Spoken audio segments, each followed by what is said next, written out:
So as Daniel mentioned, it's the season of Advent, and if you don't know what that is, that's sort of a time where we focus on anticipating Jesus' coming, and especially the reasons why we would anticipate Jesus' coming. And the themes that Advent tends to focus on are hope, peace, joy, and love.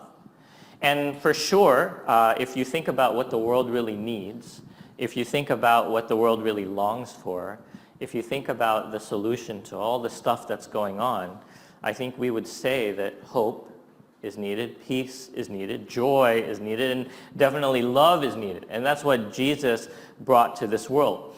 But this year, I thought instead of cultivating a sense of anticipation and understanding about Jesus' birth, I thought it'd be interesting to look at who Jesus was after he died and rose again. So instead of focusing on who Jesus or what Jesus brings before he comes, I want to look at some of the things that Jesus taught after he resurrected and after his death. Because what we see in the Bible is that the Jesus that people were expecting and that the Jesus that people got was very different and confusing. Religious leaders were all confused that this is the Messiah, this is the Savior. But if you look at the end of the story, the Jesus that rose again also confused his disciples. That those who were closest to him, they had a hard time recognizing him. And maybe part of that was some people think that Jesus looked different after his resurrection. Maybe part of it was just a lack of faith and not believing that he could have possibly looked again. But usually the disciples, the followers, were really confused when Jesus showed up after he died.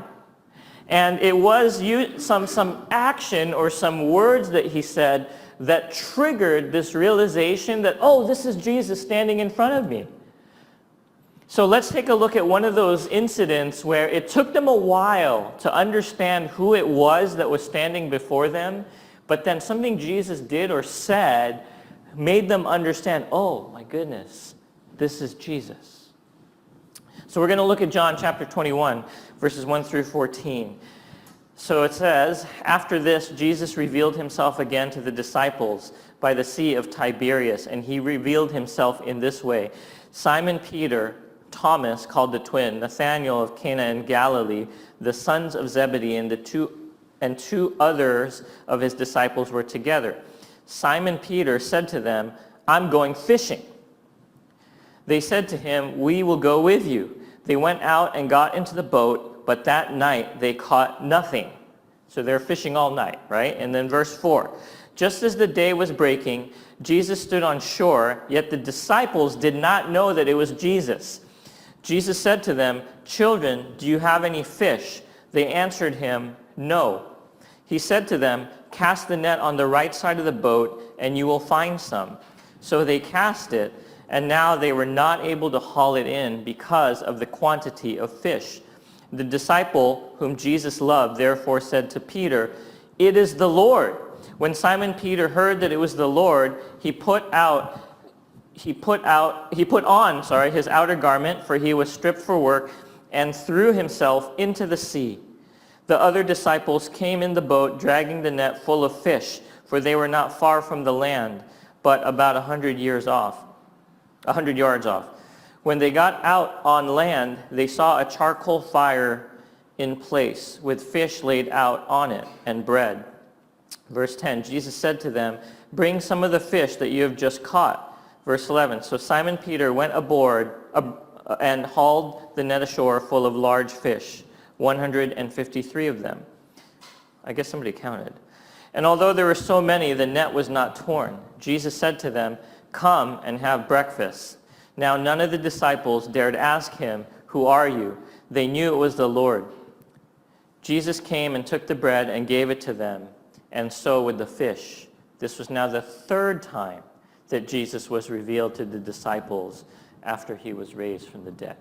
So the way this story is often told is the disciples were sad or depressed that Jesus had died. This person that they had followed was crucified, and so they just needed to do something. And so maybe in frustration or maybe with nothing else to do, Peter said, I'm going fishing. And so they set out onto the sea. They spent all night fishing, and they caught nothing. But then there's this person on the shore that says, put the net on the other side. And according to the story, it says the disciple whom Jesus loved, which conveniently is also the author of this letter, John recognized Jesus and told Peter, hey, that's our Savior, or that's the Lord. And so Peter jumped out, and then they approached the shore, and they saw Jesus was cooking food, right? And so that's sort of the story. So there's this strange detail that I just kind of focused in on. And it seems like some of the disciples recognized him. John and Peter recognized him. But there were others that didn't quite recognize him right away. Maybe it was the distance. Maybe they were too far. Okay, I don't know. But for whatever reason, they didn't recognize him until he said this one thing. Can we look at verse 12 again? When he said, come and have breakfast. This is what the Amplified Bible says. It says, none of the disciples dared to ask him, who are you? They knew without any doubt that it was the Lord. Let's leave that up here, okay? It wasn't until Jesus said, come and have breakfast, that all of the disciples were like, that's Jesus. So I may be reading a little bit into this, but I think there's a purpose for writing it in this order. And so maybe as they were in the boat, they were a little bit unsure. Like, is that really him? John thought it was him. Peter was convinced enough to actually jump out of the boat, right? But maybe they were a little unsure or thought John and Peter were mistaken. Like, is that really Jesus? Maybe some of them were like, yeah, that's probably Jesus, but I'm not completely sure. I need more evidence. Maybe as, when they got that miracle of the huge catch, maybe they're like, that has to be Jesus. Because who else could perform such a miracle? We caught nothing all night, and then all of a sudden, this man on the shore tells us to just put the net on the other side, and we catch 150-some fish. So maybe then they were starting to think that it was Jesus. Maybe as they inched closer to the shore and got a better look at him, they thought it was Jesus. But actually, a lot of times, people are walking side by side next to Jesus after he resurrected and can't even tell it's him. Maybe it was the bread and the fish.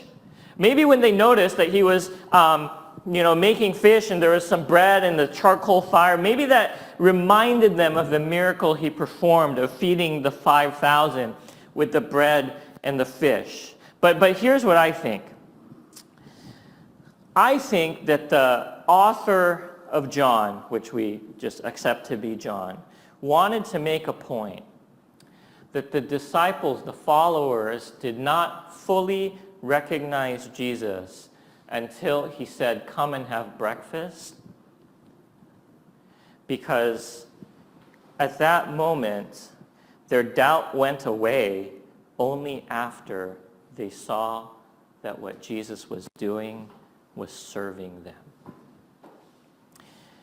It wasn't Jesus the miracle worker who got them all the fish that convinced them.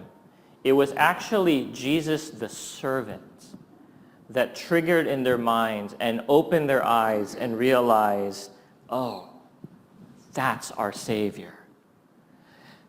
Now remember, the Jesus that Israel was waiting for was supposed to be a warrior. The Jesus that Israel was waiting for was supposed to overturn the empire and free them. But what confused so many of the religious leaders is that the Jesus that came was a humble servant. And so it wasn't necessarily the big miracle. It wasn't necessarily the bread and the fish itself, but I would say that what John is trying to make a point of, it was the simple act of cooking breakfast. It was the simple act of serving people that helped Jesus or helped his disciples recognize that it was him. Mark 10:42 through 45 says, "And Jesus called them to him and said to them, 'You know that those who are considered rulers of the Gentiles lord it over them, and their great ones exercise authority over them. But it shall not be so among you. But whoever would be great among you must be your servant, and whoever would be first among you must be slave of all. For even the Son of Man came not to be served, but to serve, and give his life as a ransom for many.'" The servant quality of Jesus was very confusing to people. He washed his disciples' feet, right? He fed the hungry. He hung out with those who were marginalized, right? Because in their world, the king of the universe was supposed to be the one that we served. But what Jesus showed is that in his kingdom, it's not just that the king of the universe is the one that's supposed to be served, but the way his kingdom looks is we are supposed to serve one another. You know, there are 59 verses in the New Testament that include the phrase one another, and it's actually one single word in the Greek. And if you categorize all those verses that say one another, they roughly fall into a few categories. The primary one being love one another. And you can look at other verses that talk about honoring one another, greeting one another, showing hospitality. And so God's kingdom is all about how we interact with one another. I know sometimes we want to boil our Christianity down to how our relationship is with God. Right? That we shall love the Lord our God. We shall worship the Lord our God. But if you look at the commandments that the New Testament gives us, it's actually, a lot of it is about one another. How we treat one another, how we love one another. And ultimately, the point of the message is, it comes down to how we serve one another. And so I just have one point, is this. We are never more recognizable as a follower of Jesus than when you're serving others. You are never more recognizable as a follower of Jesus than when you are serving others, right? They did not recognize Jesus when he was a miracle worker that got them all this fish. They recognized Jesus the moment he started serving them by doing something as simple as cooking breakfast. We are never more recognizable as a follower of Jesus than when you're serving others. And I think we know this. We're mature enough that people aren't going to see us as followers of Jesus if we move just in power and miracles. I could walk out to the street right now, and I could, if God willing, maybe heal someone who's in a wheelchair. But I think there's more power to me serving, to us serving the marginalized, serving the poor, serving the weak, as opposed to us having these big displays of God's power. We are never more recognizable as a follower of Jesus than when you're serving others. But that's not often how at least Western Christianity works, right? We tend to gravitate towards these bigger names. And I've talked about this before. Like, this worship leader is a follower of Jesus. This pastor is a follower of Jesus. This author of this Christian book, they're a real follower of Jesus. But when you dig into their lives, it's not the humble servant that Jesus was. It's actually quite different. I think I've shared this story before, but one time I was an usher for a big Christian concert in Irvine. Nobody knows where that is.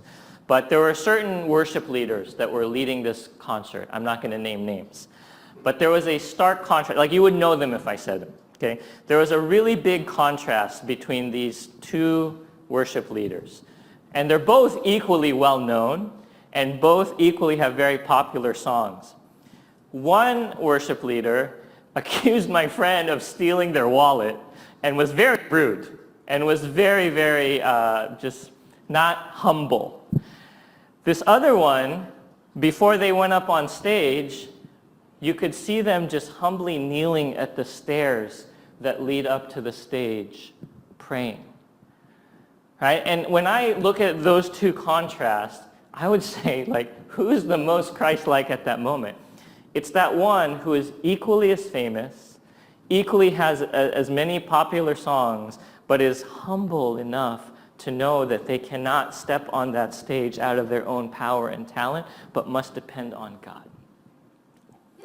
And so I think in the same way, it's not the Christians that do all these great things, that preach these great sermons, that come up with the best worship songs, that do these miracles.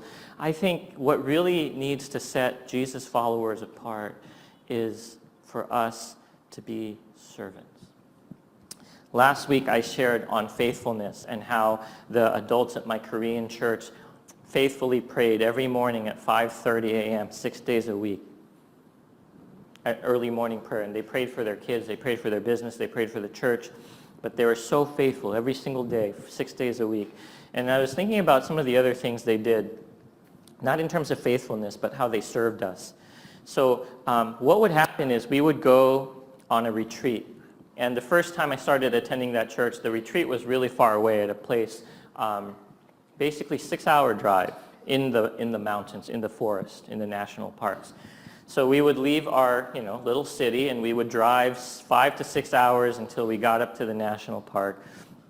We would put up some tents and we would have a retreat there for like 4 or 5 days, right? So we'd have service outside, we'd do some activities in the morning, things like that. But here's what's crazy.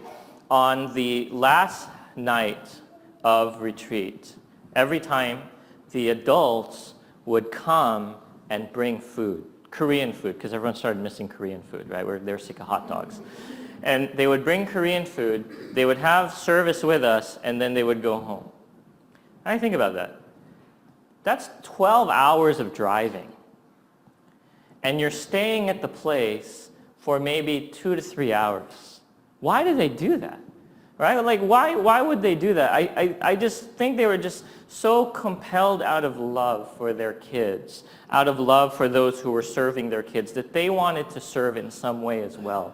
And that the way they expressed that was to drive 5 to 6 hours in really boring roads to deliver a meal to some probably ungrateful kids, right? Have service with us, and then go home and get home at who knows what time, well past midnight. And to me, that was just such a humble example of the service, of serving others, that I think Christ is calling us to.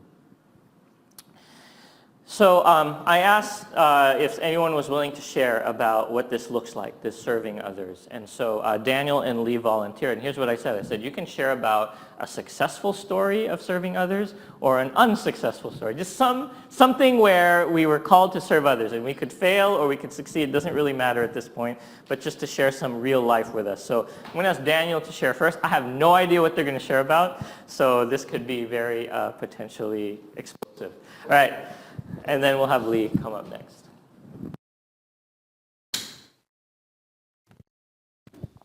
All right. Thank you, Leah, for this opportunity. I guess I want to share just an example from my work, and then my marriage, and then also my experience with church. And so, with work, I thought about just I have like a privilege of working with a pretty great team of people. But one of the things I'm actually very anxious about often is because I'll ask our team members to do a lot of like really, really simple stuff, like literally just texting someone like, hey, like something very simple, right? But part of the reason why I do that is because, like for me, as someone who kind of steers this company, I've learned that I have to be the one that does the things that no one else wants to do, right? So the work that I don't feel like anyone would do, like for example, staying up till 2 a.m., right? Like Chris, who works with me, stays up till 11, and I think that's already a lot. But for me, like staying up beyond that, I don't ask our team members to do that. And so the way I've learned to serve, the members on my team is just doing the work that no one else wants to do, and that's part of the reason why I hired them, right? It's because like literally I'm doing all the stuff that I can't get to, and so I give them the stuff that I've done for 10 years, and for me, I do the stuff that no one else wants to do. Now, I want to share from my personal life, and I did ask my wife if I was okay to share about this. And I thought this would be sort of a good segue because I think my work influences my personal life a lot, right? Like when I used to work for a company, I would go to the office. I'd be on Facebook for 60% of the time, 60 or 70% of the time, right? Just to be frank, right? But then like once I started my business, I realized very quickly that no one cared about like how much time I spent, right? So when I go to work these days, I actually work like straight through 5-6 hours, and like just no distractions. But naturally, when I come back, I'm just really tired, right? Like just my brain is like fried. But I know like my wife, one of the ways that she feels loved is she wants to spend time with me. And so just as like sort of a picture of what that looks like is like last weekend we were in Singapore, and Saturday night 17 events. Like we literally had 17 events going on simultaneously.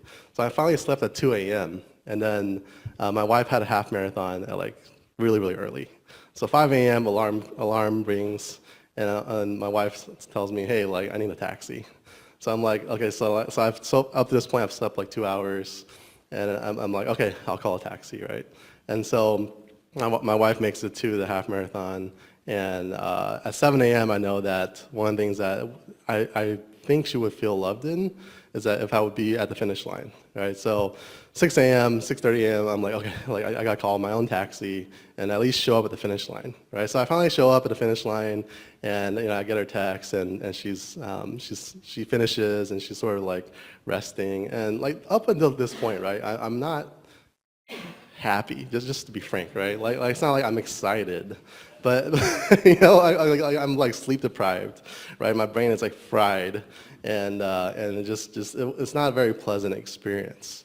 But like I realized like in that moment, like the way sometimes when God calls us to serve, it really is for our own benefit, like in many different ways, right? And so when the moment that I saw my wife come out of that finish line, like the thought that came to my mind was it was all worth it. Like truly, like the smile that I saw when she came out of the finish line, I was like every bit of this, that sleep deprivation, like showing up like that early and just like almost getting lost, it was all worth it just to see that smile.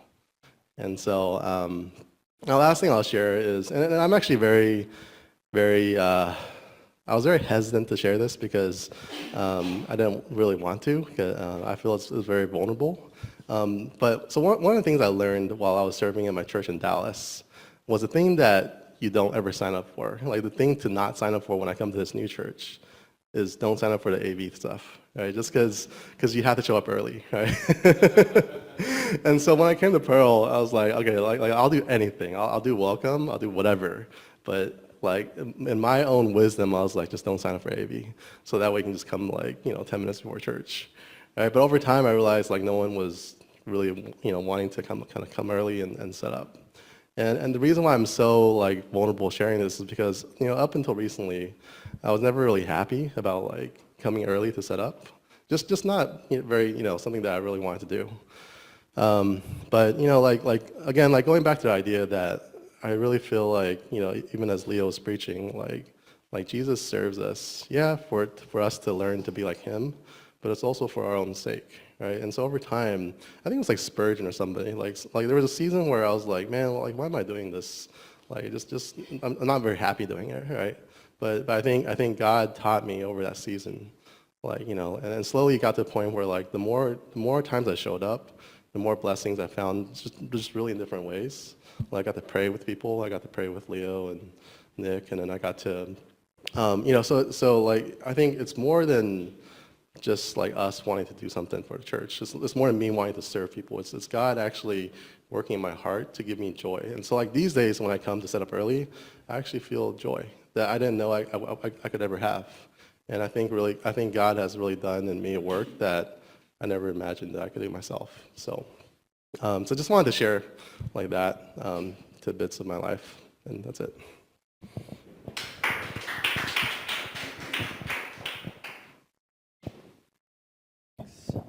I want to share about workplace as well. So as many of you know, like we have a Google Fellowship, and last year we had a retreat, and during this retreat we were thinking about just how amazing God has been working in our fellowship and how many opportunities there are out there.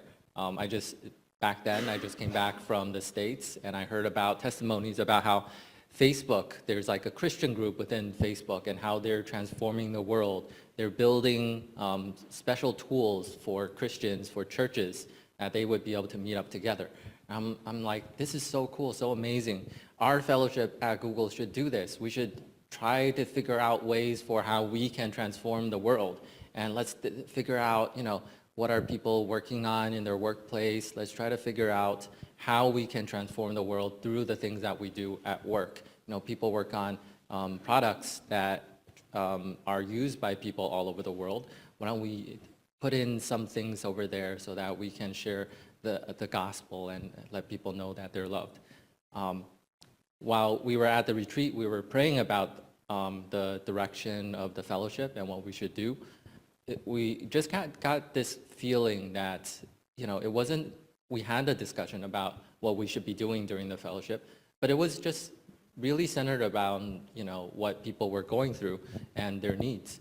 And we came out of that retreat thinking that, the feeling that we get that God wants to tell us is not thinking about how we can transform the world, but just how we can love one another. And after that, I had opportunities to really to do this in practice.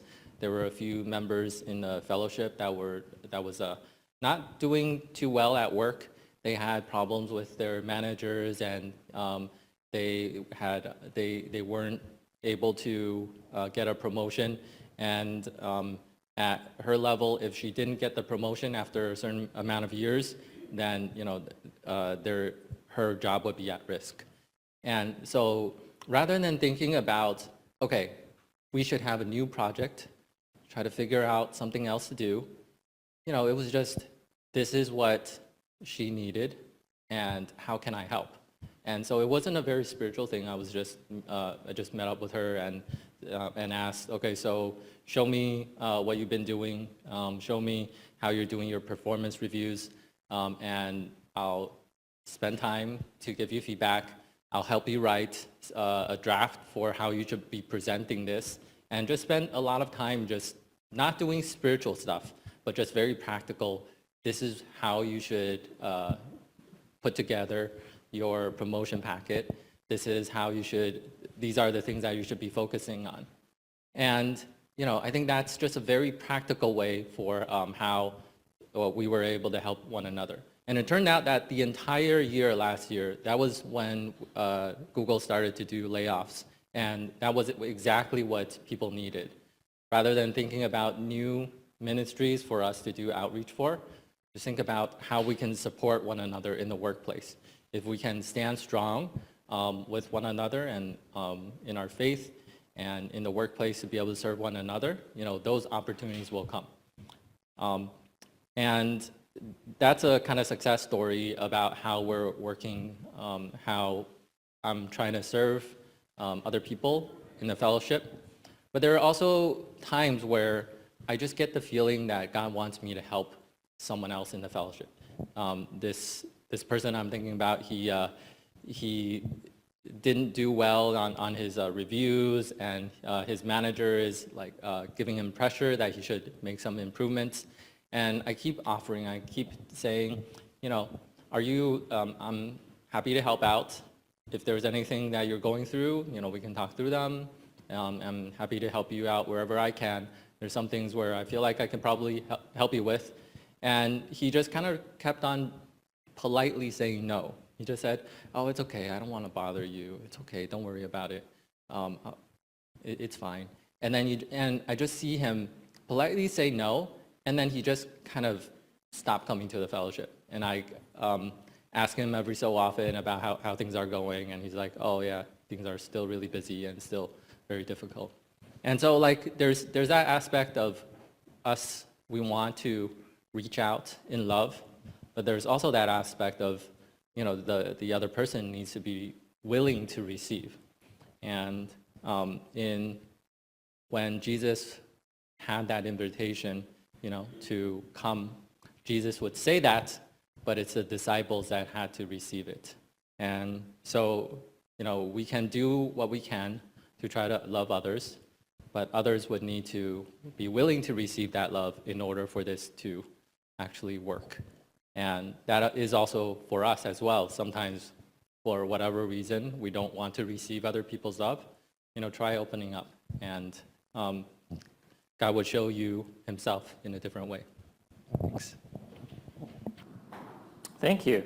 Yeah, I think there's just really some good reminders in there, right? I mean, first of all, like, serving by definition is not necessarily glamorous. All Daniel did was wake up, sleep deprived, and went to the finish line, right? And it's simple. All Jesus did was, here, have breakfast, right? It's not glamorous. And secondly, serving doesn't always feel good. I think we have this mentality in our minds that everything done for God should be done with joy. And that's ideal, but I think the reality is sometimes the things we do for God don't start with joy. It just starts with, maybe obligation or maybe a desire that it would be more joyful. But, God will transform us through that. It's not always glamorous, and it doesn't always feel great to serve, but that's not the point, right? So I'm just going to end with one last Bible passage, actually two, but Mark 10, 46 through 52. And they came to Jericho, and as he was leaving Jericho with his disciples and a great crowd, Bartimaeus, the blind beggar, the son of Timaeus, was sitting by the roadside. And when he heard that it was Jesus of Nazareth, he began to cry out and say, "Jesus, Son of David, have mercy on me." Many rebuked him, telling him to be silent. But he cried out all the more, "Son of David, have mercy on me." And Jesus stopped and said, "Call him." And they called the blind man, saying to him, "Take heart, get up, he is calling you." And throwing off his cloak, he sprang up and came to Jesus. And Jesus said to him, "What do you want me to do for you?" And the blind man said to him, "Rabbi, let me recover my sight." And Jesus said to him, "Go your way, your faith has made you well." And immediately he recovered his sight and followed him on the way. Can we just look at verse 51? Right. That really simple question that Jesus asks, "What do you want me to do for you?" He's not like, "How have you been worshiping me? How have you been obeying my commandments? How have you been using your life to reflect me to the world?" That's actually not Jesus' question. Jesus' question is just basically, how can I serve you? Lonely, blind, beggar that nobody cares about, nobody notices, that hasn't felt any sort of love. How can I serve you? You and I are never more recognizable as followers of Jesus than when we are serving others. And just lastly, to remind you of the ultimate act of serving us in 2 Corinthians chapter 5, verse 21. It says, "For our sake, he made him to be sin who knew no sin, so that in him we might become the righteousness of God." For our sake. I know there's a part of Christianity that, we want to understand that everything God did is for his glory, and everything God did is about him. But the Bible also has this different element where God does things for our sake by serving us. And the ultimate act of service was sending his son, who was sinless, to become the embodiment of sin, so that in him we might become the righteousness of God. Can we close our eyes for a moment?